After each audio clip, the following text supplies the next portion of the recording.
Good afternoon, everyone. Good afternoon. I'm pretty sure most of you, he was world renowned, like me, are in a state of shock right now after hearing um, of Laker Hall of Famer Kobe Bryant losing his life. Him and four to five other people losing their lives this morning in a helicopter crash. Um, I have to say, like, it was a shocker. Because if you are early 40s, mid 40s, late 40s, early 50s, it is safe to say that you grew up with Kobe Bryant. And I'm not even saying you have to be a Laker fan to do that, because the man is world known, world renowned, um, for his skill in his craft. He was an excellent athlete. For me, basketball was shaped in my mind, starting with the Harlem Globetrotters and watching just the talent and the comedy of what they do. And then the serious side of basketball for me would be the Lakers. Uh, Magic Johnson, Kareem, and that whole battle of the alphas with the Celtics. Like, I grew up with that because, like I said, being born in Los Angeles and spending most of my childhood years there, I was privy to a lot of those conversations. So, and then the Lakers, that legacy being handed to Kobe and Shaq, I just watched that unfold. That was very much so just a part of my life. And I'm not saying that I'm just some diehard Laker fan, but the Lakers are a part of my life. I couldn't give you stats. We can't argue coaches, and I can't tell you what ring we got and what, but the Lakers have always been a very, very large part of my life. The same way with the Raiders. I can't tell you plays and positions, and I can point out a few players, but I am loyal to the team because they've always been a part of my life. Those conversations were always taking place at the barbecues I attended. Those were the games that were on TVs that I watched growing up.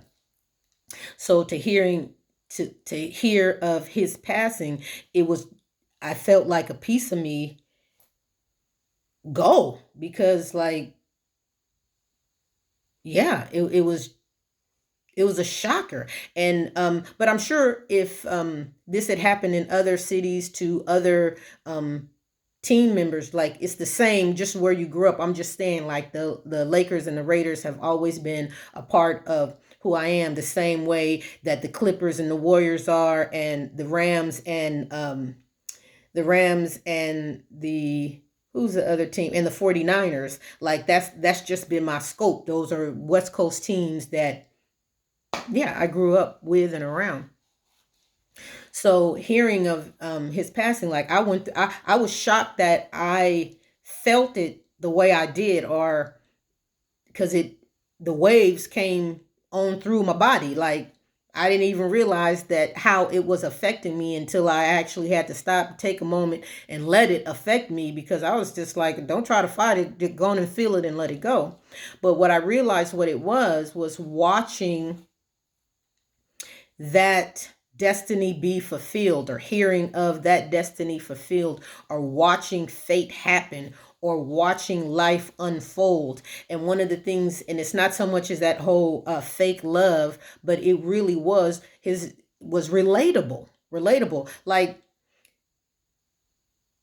I can say, like when Tupac passed, I was driving.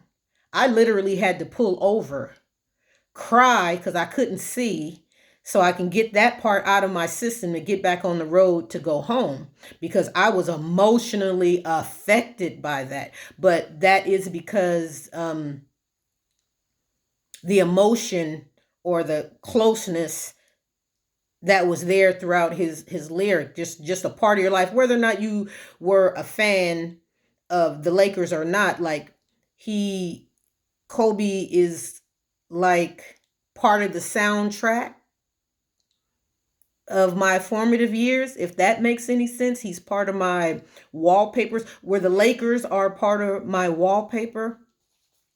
So it made me think about my own mortality, because that's one thing we all do have in common is We all got an expiration date.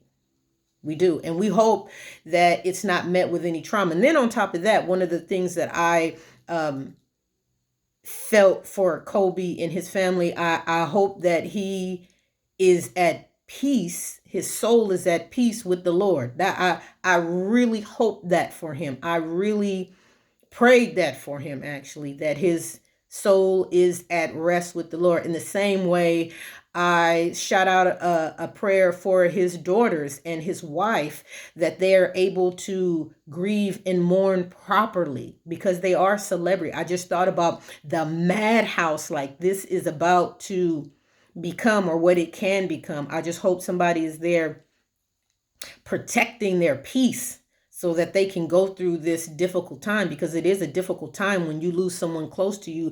You have to get to acceptance. Like the same way, I don't even know Kobe personally, but I had to get to acceptance that this was happening. And I'm just a fan, so I can just imagine what his daughters and his wife are going through, or what the next couple of pictures in the world are gonna look like, because he was world renowned. Like, I'm wondering what that's going to look like. But then again, like I said, all the fake love is going to come from. But a lot of people mix fake love with just mixed emotions about how a person feels about their own mortality, in reflection of death in someone they feel is close to them, or that they feel close to, or that's a part of their wallpaper or soundtrack of life, like Kobe is for me. And he was only 41. You know what I mean? So I was just like, wow. And throughout this whole process, and that's what shocked me, because I actually went through this process about this man. Like, I did some self-reflection. I had to go look at myself in the mirror, but one thing that brought me some peace about it all is because, yeah, no one is promised tomorrow. No one is promised tomorrow. But today, yesterday, today was tomorrow. And I got it. So no one is promised tomorrow, but today I can relax. Today I can call somebody and tell them I love them. Today I can get done whatever I didn't get done yesterday. Today I can look both ways before I cross the street. Today, because I'm not promised tomorrow. So it really is a blessing. Like, I'm not promised tonight. I could get in my car right now, but in order not to look at that to provoke fear, to me, I had to go through the process of allowing that to show me my joy, to show me my blessing, to after going through all that, feeling all that different emotion. And this is just about someone you could say I was fond of. He played on one of my favorite teams.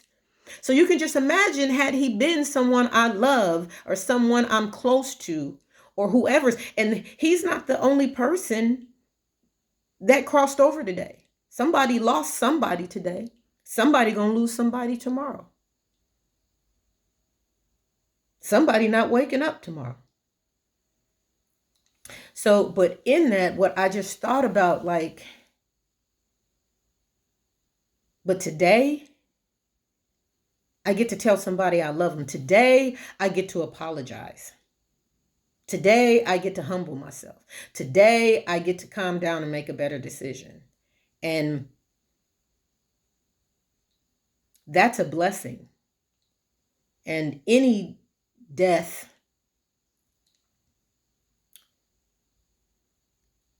makes you makes you reflect on your own. I mean, that's what it did to me today. I didn't know how to take that today. I didn't know how to take that. And let me tell you, I ain't never owned a Kobe poster in my life. Like, wasn't fond of the number 8. Let's not, okay? But